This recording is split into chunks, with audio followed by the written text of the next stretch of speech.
Welcome to Retirement Revealed. I'm your host, Jeremy Keil, and we're here to turn your retirement savings into retirement income. Today, we're talking with Steve Lopez about how he has been coming to terms with his journey towards retirement. And I had learned about Steve from a Wall Street Journal article. You might know I love the Wall Street Journal. I've got maybe a new favorite newspaper after our conversation. We'll talk about that too. But the article was the best books and podcasts of 2022 about aging and retirement. So I read the book. I read Steve's book, realized it's really both about retirement and aging. I had so much fun reading this book. I just wanted to bring Steve on the show. This is Retirement Revealed, where Jeremy Keil and his guests guide you towards making smarter retirement, investment, and tax planning decisions. And Steve, welcome to the show. It's so good to be here. Thanks for having me. I'm looking forward to this. Yeah, absolutely. And I'll tell you, a little insider baseball is a lot of times when I am preparing for a guest to be on the show, I'll skim the book. I could not skim your book because I just found it so fascinating. So thanks for writing a very well-written book about how you are planning or just making the decision about retiring. Well, appreciate that. And it's not, you saw it in the Wall Street Journal, where you might expect a book about retirement to be about financial considerations. And as you know, this one is not really, because I know next to nothing about money. And I'm sorry that I'm no expert on that subject. It's all on the spiritual side. Like, how do you know when it's time kind of spiritually to retire? Yeah. And I guess kind of related to spirit is that one thing I really found about this is fascinating is that you really talked about your identity. And I maybe a good way to think of identity is just, what do you say when somebody says, what do you do? So I'm curious, can you just tell us, how would you answer the what do you do question before you wrote the book? And how would you answer it now that you have written the book? When I started to think about writing this book, it was during a conversation with my good friend and agent, David Black is his name. And he's a little bit younger than me, but we've been friends for many years. And he was asking about, what's new, what's on your mind? I said, I'm beginning to think a little bit of retirement. And I'm just not sure. I'm really conflicted about it because it appeals on the one hand. On the other hand, I'm somebody who enjoys my job. I suppose you could say that my identity is very much caught up in what I do for a living. And because what I do for a living is write this column that is sort of a running conversation with readers. So that's kind of the life of me, is to follow what's going on, to think about what's going on, and to find some angle for it. And I thought, okay, if I do go ahead and pull the trigger here and retire, then who am I? I mean, if for 50 years I've been this guy who is supposed to come up with something to say about what's in the news or to find stories that are not in the news, then what? And David said to me, well, it's a book about identity, and there are a lot of people who are struggling with that very thing. People who kind of think they want to get to that bucket list, maybe get to some other things, maybe spend time with the grandchildren, travel more, but they like their work.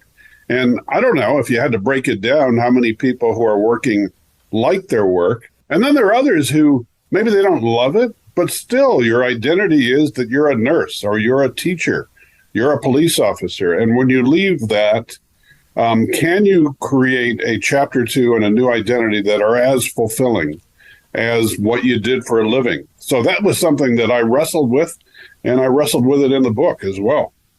Yeah, and you shared that. That's what I found so fascinating is so many people are going through maybe not the identity crisis, but the identity questioning.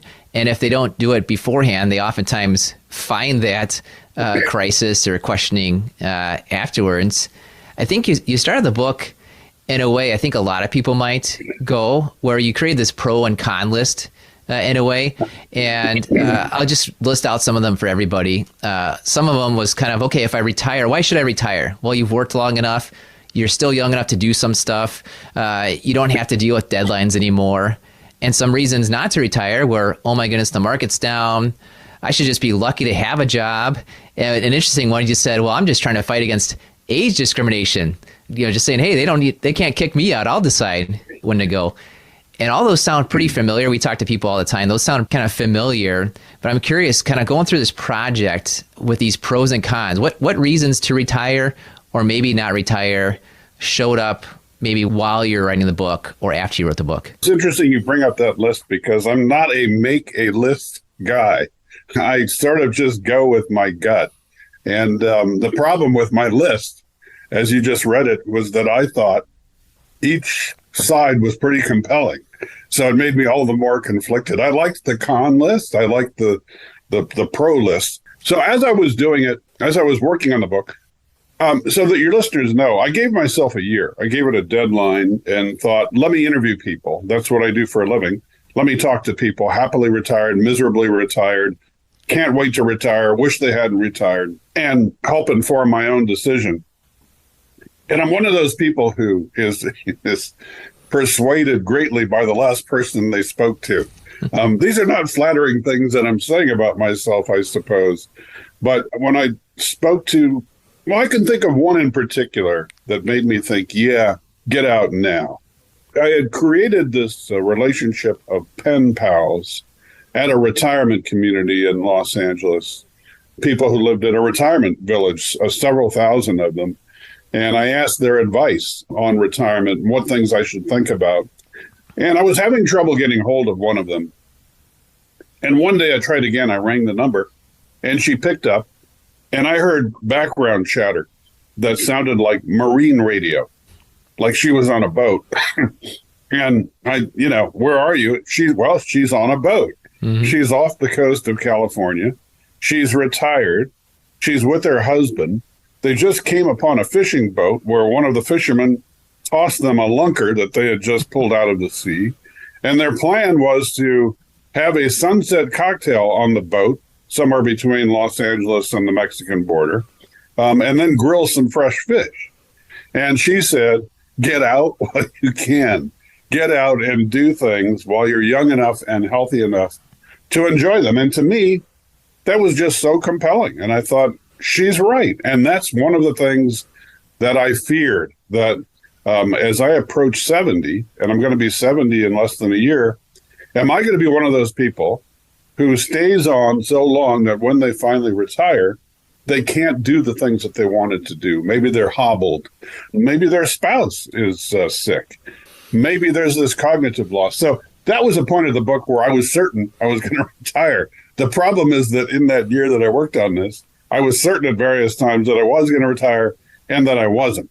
And when I wasn't, it was at a point where I was working on a story about a gentleman who's a desert ecologist, and he works in the Palm Springs area. And he was studying the impact of the drought on a couple of iconic Southern California plants, the Joshua tree and Ocotillo plants. And the guy was a little older than I was, and he'd been doing this for 50 years. So we're kind of peers, and he has these study sites where every year he goes out and measures the circumference of the trunks of these plants and otherwise takes notes on them like a field scientist. And I asked I said, I was thinking of retiring. Did he ever think about it? And he said, this is me. I'd love to do this. And given the drought and climate change, this is the best time in my entire lifetime to study these things. Why would I leave? I cannot imagine doing something more fulfilling. Father Gregory Boyle, who helps redirect the lives of troubled young men and women, told me the same thing. Randall Graham, who is a legendary winemaker in California, also my age. These guys are all roughly my age, and said, why would you leave the thing that you love? You're lucky if you found what you love to do, if it gives you connections to the world around you, why would you leave it? So at various times working on the book, I was convinced I was out, I was convinced I was in, and then I ended up somewhere in the middle. Yeah, I think just having that both sides of the story is what really draws people in, because I imagine very few people have 100% decision. I am way to go. I'm going to retire. I'm going to keep on working, and just having kind of that back and forth and gives people just more opportunity to explore how they're feeling on both sides of the coin. Although, as you reveal, and you might talk about it in a second, you don't, you try to take on both sides of the coin instead of just one or the other. We keep talking about the book. We may as well mention it, right? It's called Independence Day, What I Learned About Retirement from Some Who've Done It and Some Who Never Will. And we'll have a link to that in the show notes. So that's the book there. And I'm just going to say right now, I don't think you really wanted to retire, because it seemed like the vast majority of the people you interviewed were in their 70s, 80s, 90s, and they kept on working. So that's my kind of a reader's take on it. Well, you should be an analyst, because that sounds like an astute observation. That's interesting. I wonder if you know what, now that you mentioned, I had not thought of that. I wonder if I consciously or subconsciously stack the deck in favor of my continuing to work. I'm not sure. Yeah, I guess we'll give you more time later on to explore that. Although one part, you mentioned Father Boyle. One thing he said that I really loved, it was go where life is. As long as this gives you meaning, why would you stop? And of course, whatever this might be, could be work, could be something else. And so going with his term of go where life is, where's life at for you these days? Yeah, I'll tell you where life is at. I just went to a 50-year tribute to Father Greg. 50 years as a Jesuit. And I look at people like that, and I asked Father Greg, I said, do you ever think about retirement? We're the same age. And he looked at me as if that was a crazy question, as if, okay, I thought you knew me, is the way he looked at me. You know what I do. You know how fulfilling it is for me. You know that I couldn't think of anything I'd rather be doing. He's an inspiration to me. And I got to say, though, as much as I love what I do, I've done it for 50 years. And I do think a lot about, well, I didn't try other things to find out whether I might love them as much. And I've just never had that opportunity in my life, and I'm running out of time. And what do I want to do with what? There was one reader who said to me something about this important decision of thinking about how we want to spend the last 1/4 of our lives. And it jumped out at me because I had not thought of it in percentages. And maybe I hadn't thought of it in percentages because that's pretty depressing. It's like, oh my goodness, 75% of it is over. And I really did think about, do you want to do in the 25% you might have left, if you're lucky, what you've done for the last 50%? Or do you want to try new things? I really honestly did not know. And when I began writing the book, I did not know whether I would keep working full time or retire. And I think some of the best advice I got was, if you have a notion of what you think you're going to do. I mean, I was thinking of the book as maybe a roadmap for other people along the same path. If you really think you know what you might want to do, and it's at all possible, sample the dream. Carve out an extended vacation, maybe a sabbatical, and see if you really might find that thing as fulfilling as what you do now, as Father Greg finds his work, as Randall Graham, the winemaker, finds his work. So I've begun to do that with my hybrid plan here, where I have additional time off. I'm playing a lot of guitar. I'm traveling a little bit more, and I'm trying to sample the dream, which, if you can do it, I think is really good advice, because you don't want to, you don't want to have that going away party and get your gold watch or your fountain pen, whatever they give you for 30, 40 years of service, and then go off to do this thing and find out that you're bored to tears. So I'm trying to sample the dream right now. When you can sample the dream, kind of the old days was you work in a job, perhaps with a union or perhaps with a pension or something corporate, where it's like the only way to go was 100% and then zero. And several people in your book said that's like the worst thing you can do, just almost go from having everything to do to having nothing to do. So that's great that you're sampling the dream, and people have the opportunity now. Just the whole pandemic proved that you could work from home, or that you could take off a couple weeks and no one would miss you, right? There's ways to figure this out without just having the inkling that it's going to work out. Yeah, the other thing that has changed, you're right about that. The other thing that has changed is that, related in part to the pandemic, is that a lot of people who left their jobs or were temporarily laid off decided they didn't want to go back. So for people my age, there was maybe an opportunity to use their years of knowledge, experience, wisdom, and go back, but go back on your own terms. Flex time, not commuting because, you don't need to be in an office anymore necessarily, and kind of design your own new work life, which is what I ended up doing. So Yes, I think that boomers who get a lot of, from younger generations, we hear that we've ruined things, that they can't afford homes and the salaries are not as great and their struggles are many. And boomers ruin the world.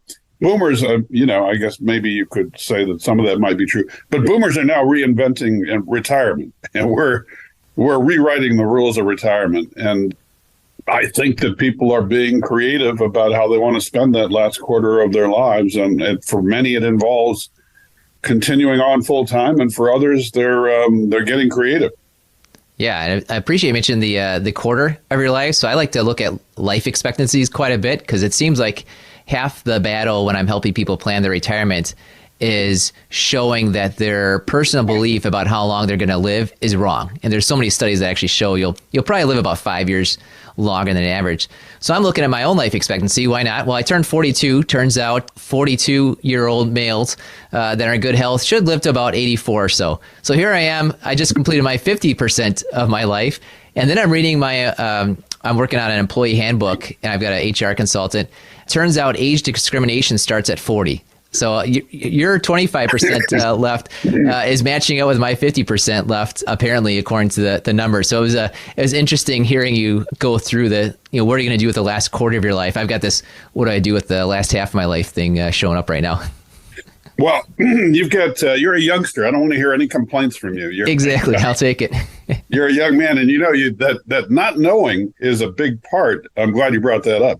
Not knowing how long you're going to live is a big part of this decision, because although I didn't focus on the financial aspects of it, that's certainly part of it. And, even the decision for me about when do you start drawing Social Security was almost too difficult for me to figure out. It's like, okay, I'll start taking that Social Security at 65 if you're going to tell me I'm only going to last until I'm, 75. But if I'm going to live till, 85 or 90, I want to wait until I really need it. And I guess they've got it figured out. So they've got you either way, because the average, life expectancy is 83. I had a friend who took it early and told me, unless you're going to live past 83, start taking the money early, because the federal government is saying, here, have some money. What kind of a fool says no? It's going to be the same anyway, unless you live till 90. But that's a big consideration for a lot of people. People are living longer. Healthcare is expensive. Healthcare, as you know, eats into people's nest eggs, which they thought were enough to carry them through to the end. And how do you know whether you're ready financially if you don't know whether at retirement you're going to live another 2 years or another 25? Those are all, uncertainties that complicated my decision on what to do. It's Jeremy Keil here, and I know you're listening to the Retirement Revealed podcast because you want to learn more about making great retirement decisions. I've created a free video course for you to do just that. Head over to 5stepretirementplan.com and sign up to receive this video training right in your email inbox. We broke down our 5-step retirement plan into bite-sized videos so you can get started on the retirement, investment, and tax planning you need to create a consistent retirement income. Go to 5stepretirementplan.com, use the number or spell it out. You'll get there either way. 5stepretirementplan.com. Thanks for listening, and now for the rest of the show.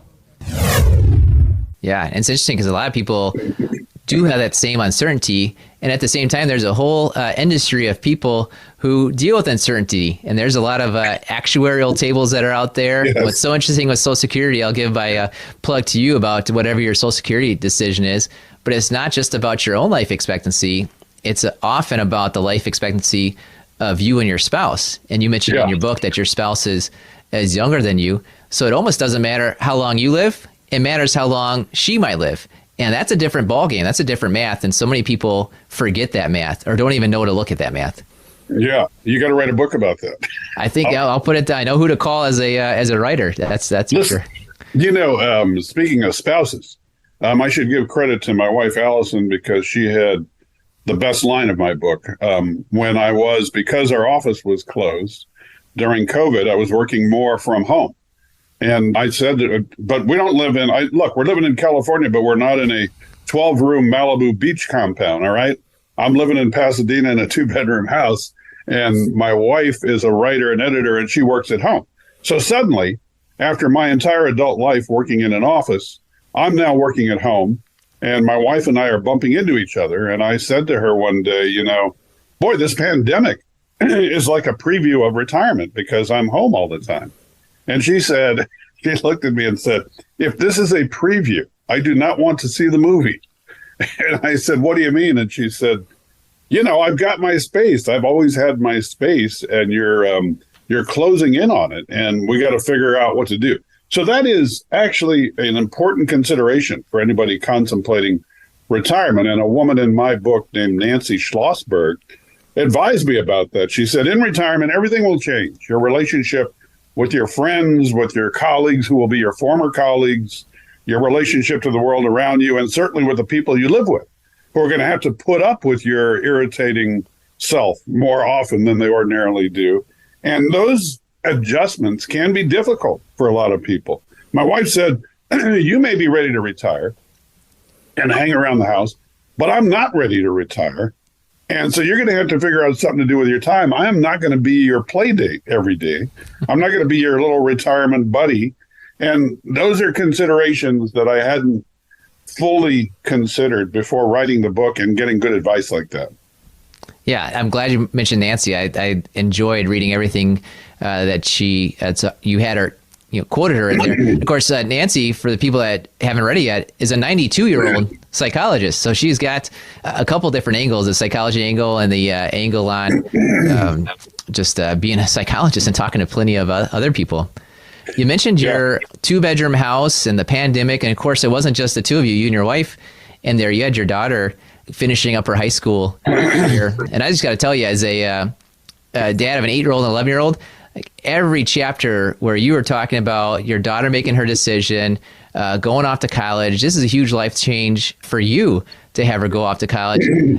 Every time I was getting tears in my eyes. It's like I couldn't even handle it. So I'm just curious, how's that going for you? How's she doing in college? I appreciate that. I was advised that the way the timing was lining up, if I retired at the end of my 1 year of considering retirement, I'd be retiring at the same time that my daughter would be going off to college. And I was told that you are staring at the double void. You're staring at no longer a job to go to and no longer your child in the house. And my wife and I, we love having her around. She is a teenager, and that can be difficult at times. But I was thinking, oh my goodness, how am I going to handle that? Because I'm an older dad. It's the second time for me. And so for my entire adult life, I've had kids in the house. And I like that. And I know that our job is to raise them to be independent and self-sufficient and go off and do their own thing rather than live at home with mom and dad for the rest of their lives. But it's a difficult transition. It's another of those transitions that Nancy Schlossberg talks about. And so my daughter did go off to college, and it was difficult. And it is still difficult, except for right this moment that you and I are speaking, because she got home last night from Ohio, where she goes to college. She got home for Christmas break. So we've got her for a month, and then we ship her back to Ohio. And it's a big, big transition. It's tough for me to be an empty nester. There are people who can't wait to be empty nesters. I was not one of them. Mm-hmm. Yeah, that certainly came through in the book, and that just speaks to the relationship you have with your wife, with your daughter. That's just great. I want to talk about Nancy real quick, and part of it actually more along the lines of something I didn't see in the book, and it's related to what I hear from most people going into retirement and maybe just after retirement, is their identity was a saver. Like, I am a saver. I'm putting 20% towards my retirement. I'm frugal. And then all of a sudden that stops. Like, there's no paycheck coming in. You're actually expected to, sometimes required to, take money out of your investments. Is that something that you came across at all, where people were having this struggle of kind of an identity shift from saver to spender? I'm having that struggle. I mean, okay. I'm going to be, and yes, no, the financial consideration is obviously an important one and a big determinant in whether people retire happily or not. And there's a gentleman in my book who thought he had it figured out. He had the nest egg that was going to carry him through his ideal retirement of traveling the world with his wife. He lost in one of the market dips. He lost a big chunk I guess it wasn't, he wasn't, didn't have a very balanced portfolio or something. And because he'd retired, didn't have a chance to earn it back. And then he got a diagnosis of cancer. And even with Medicare and supplemental coverage, those bills begin to eat into what you might have left of that dwindling nest egg. And that's a guy who in his mid-70s now works as a checkout guy at a big box discount store. So those kinds of things I was very much aware happen to millions of people. It could even happen to me. And then there are all of those people that can't even afford to consider retirement. There are a lot of people who will be working forever. So for me, I've always thought about those things like, okay, at what age am I forced to begin drawing from my 401k? I guess it's now, Congress changed that, right? It's 72. 72 now, but they could change it any moment. They're talking about 75. It might be 75 by the time we publish this. Well, so I thought in terms of, let me get to what is my number that I think I can live on. And as you and I have just discussed, how do you know your number when you don't know how long you're going to live?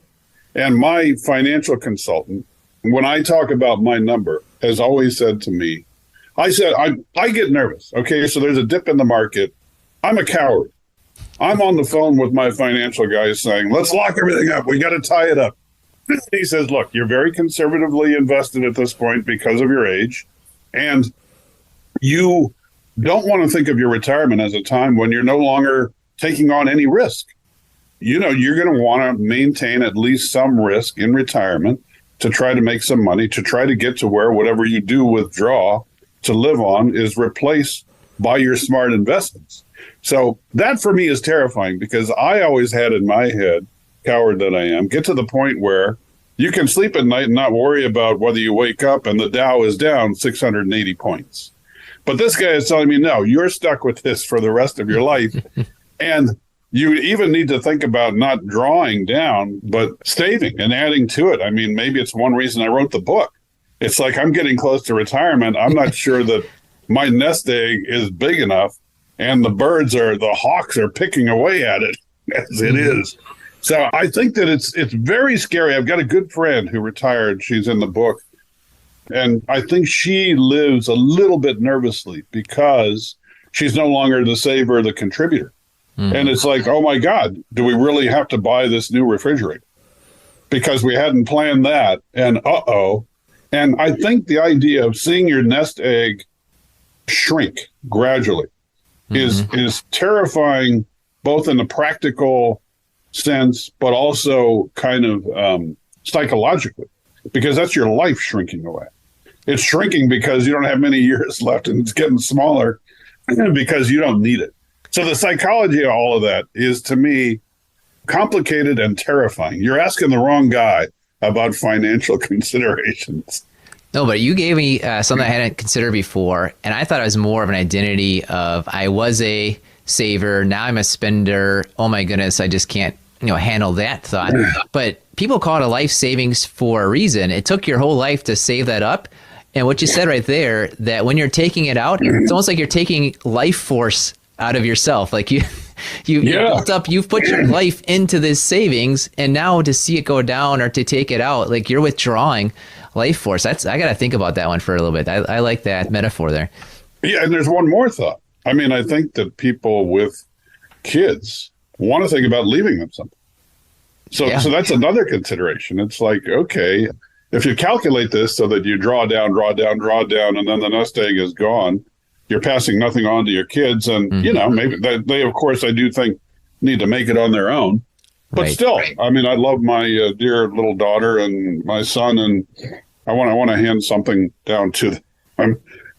You get to, I don't know, I'm at the age now where I really think twice. Don't tell anybody that I told you this, but I bought another guitar a couple of weeks ago on Craigslist. Please don't tell my wife. I bought a used guitar, and I feel guilty about such purchases because it's coming out of, thank God I'm still working part-time, or I'd feel even more guilty about it. But I think when I'm no longer getting a paycheck, I think I'm going to be really one of those nervous people about any purchase or trip. I'm going to be looking for the discounts and the sales more than I do now. Yeah. Well, and you're definitely not alone there. And we just appreciate your time, Steve. I've got one more question for you. But before that, tell us, what's the best way for people to reach out to you? Well, I'm old-fashioned, so the best way to reach out is you can find me on Facebook at steve.lopez.independence. I'm old-fashioned, though, so email. Does anybody out there still read email? I'm steve.lopez at latimes.com is probably the best way, or Twitter, it's at LAT Steve Lopez. And I'm pretty easy to find. Yeah, perfect. We'll have links to all that in the show notes as well, too. And of course, anyone that's interested in what we do at the Keil Financial Partners, you can check us out at retirement-revealed.com. All right, final question for you, Steve. Tell us something about yourself that few people know about. And remember, this podcast is rated clean. I'm going to tell you something about me that I thought that I would never be able to play music that I enjoyed listening to on my guitar. And nobody knows this because nobody wants to hear me play the guitar, including my wife. Mm-hmm. But I'm getting pretty damn good. And I am thinking of maybe starting a garage band. So anybody out there who's a bit timid and not quite ready for prime time, stepping out onto a stage, let's get together, let's buck up, face our fears, and start a band. There's no telling where this could go. I'm getting damn good on the guitar. That's what I want you to know. That's great. Well, good for you. And I'm going to encourage you then, because you're out in LA. I imagine you may run across or know how to run across some music producers.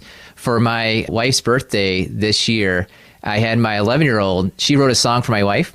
I networked my way through and found a music producer in Milwaukee here. And we went down to his studio, recorded that song, and that was her birthday gift. And so, I mean, now for generations, we will have that. So I'm going to encourage you, whatever you got going on with guitar, especially if you're in a good space right now with your skills, find a way to record it and find a music producer, because he took the 2 tracks we did, added like 4 or 5 more, and it's amazing. It was fun to do. There could be a whole new career out there for me. I'm going to be a spender rather than a saver if this works out. That's right, I suppose. Good. Well, everyone here again, it's the book is Independence Day, What I Learned About Retirement from Some Who've Done It and Some Who Never Will. We're going to put that link in the show notes. And we love giving away books, Steve, on here. So the first 3 people that email me, it's podcast@keilfp.com, podcast@keilfp.com. Ask for the book and I'll send it right out to you.